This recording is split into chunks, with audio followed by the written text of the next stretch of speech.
السلام عليكم ورحمة الله وبركاته. الشمار كفوني هردفتوتا في كبجمتوتا كنا.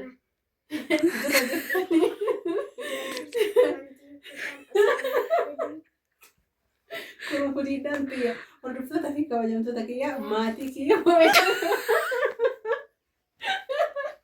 ماتي كيا كبدي سنينو ده سوتا كاميرا أول برسي سوفي يصير رزاني هذا شانالاتي ما جتها مي شانالا كيتي رزاني شمال قد أيتها هردفتوتا ما نقول أنا يوم سبسكرايب أتي لا مي سبسكرايب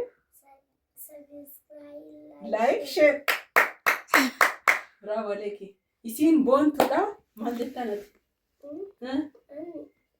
سبسكرايب وكاري صرت أكثرنا إساني والبرسيس وكفى أتيه نجدم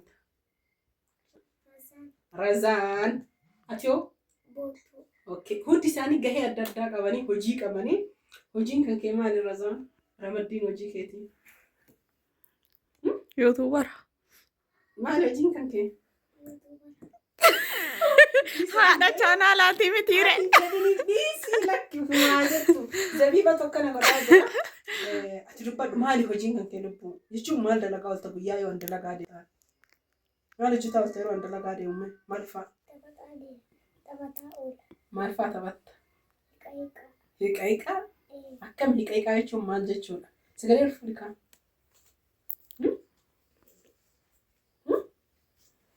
هيك يشوف مال جتشو ريدوتي هيك تبتني مالفا وجتني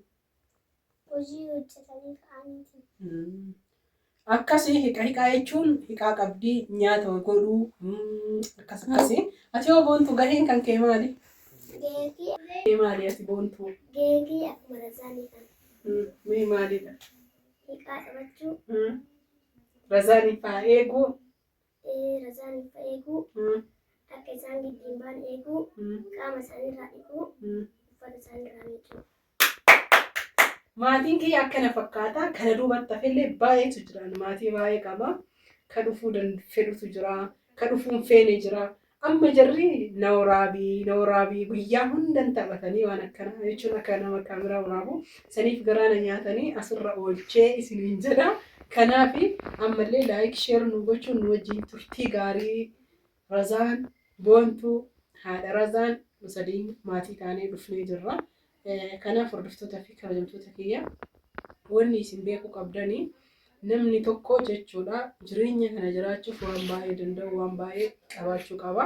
Keessattuu namni maatii qabu inni tokkoffaan obsa qabaachuudha.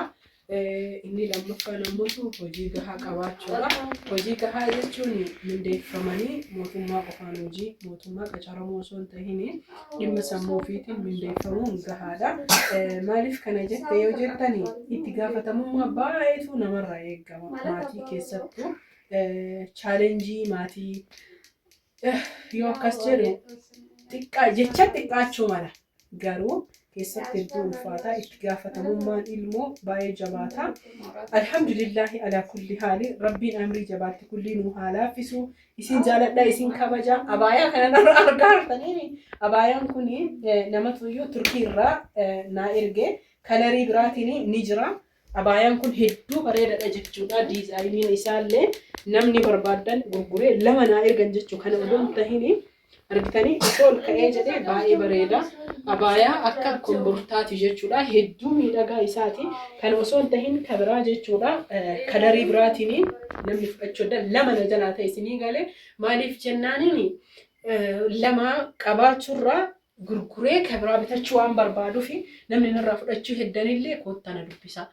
Namni yeroo hedduu jechuudha lakkoofsi kan kee sobaa hin hojjetu jettanii soba maxxansu isiniif osoo hin tahiin ani hordoftoota kiyya jedhaan jiru. Warra meeshaan irraa na jajjatu WhatsApp fi Telegram na dubbisu jedhaan jiru. Warra lakkoofsi daayirektii bilbiltanii lakkoofsi keenya dalagu soba maxxansitedha. Isiniif osoo hin tahiin uf mataa kiyya buddeena kiyya isinii galee jireenya kiyya hojii kiyya waan ta'eef yuutuubii jechuun anaa fi hojii kiyya anaa fi akka ilmoo tiyyaatti kan laaluudha jechuudha bakka guddaa qabaa fi isinii galee kana waan ta'eef isinii odoon ta'e ofii kiyyaa fi lakkoofsa maxxansa waan ta'eef lakkoofsa sobaa maxxansitee ilaalcha akkasii qabatan Razaaniin qofatu iyyuu qabee manni barumsaallee gahaa jira. Razaaniin bichaa miti maatiin dubbii wal keessa siin jalaa oofee uumaa kiyyatti ammoo dubbii tartiiba deebisee haasaa malee wal keessa nuufu garuu alhamdulillah jechuun yeroo tokko jechuudha. Wama jiru ilma namaa kana hin mudata. Kanaaf isin jaaladha isin kabajaa mee yeroo biraa isin waliin haasayaa har'aaf jarri garaana nyaattee nu fidi jennaani kun oboontu fide Razaan illee isinii fide yoo taphatan illee akkasitti akshiinii akkasii waan argisiisaniif garaana nyaatan isiniin jedha boontisha nagaatti subscribe like nu godhaa nagaatti subscribe like nu like share ni godhaa atoo Razaan Victor nagaatti subscribe like share godhaa nagaatti subscribe godhaa Ayyoo dursota fi kabajamtoota kiyya Razaaniif jecha chaanaalli ka'isiiti laak sheer godhaa fi horaa bulaan. Akkuma argitan kana ergaa maatii kiyya isiniif dhiyeessee geessee jedhee majlisa arabiyaa almuuniyeemii hedduu bareedu tokko qabadhee isinii dhufee jira. Almuuniyeemiin samoona kanaa diizaayiniin adda adda ta'etu ba'aa jira teebilii isaa dabalatee majlisota immoo isinii waraabuu hin dandeenye sababni isaa jechuudha rooba waan ta'eef gadafnee waraabuun baay'ee nu cinqee jira. Isa israasii kanaa fi isa kana israasiin suni meetira 8 kun ammoo meetira 6 almuuniyeemiidha qarshiin isaanii 17,518 meetiriin tokko namni jaalattan like share gochuun lakkoofsa bilbilaa kiyya duwwaa 978 15 72 WhatsApp Telegram na argattanii garuu irra deddeebitanii yoo yaaltan maaliif yeroo tokko diduu danda'a namootiin hedduu waan na wajjin yaalanii fi baay'ee bareeda majlis akkam akkamiitiyyuu akkam sada jedha kanaaf haga dhumaatitti daawwachuudhaan hundi keessanuu akka irraa gammaddanii fi jaalattan abdiin qaba YouTube kiyya like share gochuudhaan akkasuma immoo YouTube kiyya kan ZM ka jedhuu fi YouTube obboleettii tiyyaa Zabiba M ka jedhu like illee godha share illee godha video majlisa kana baay'ee isa baay'inaan waan irra gadhiisee jira YouTube kiyya ZM ka jedhu irratti isinin dhibu jechuudha baay'ee hundumaafu videolee hedduu qabannee boombi kadhoosu dhufaa jirra akka gammaddanii ittiin bohaartan abdiin qaba horaa bulaa isin jaaladha isin kabaja haga dhumaatitti ammoo video laala.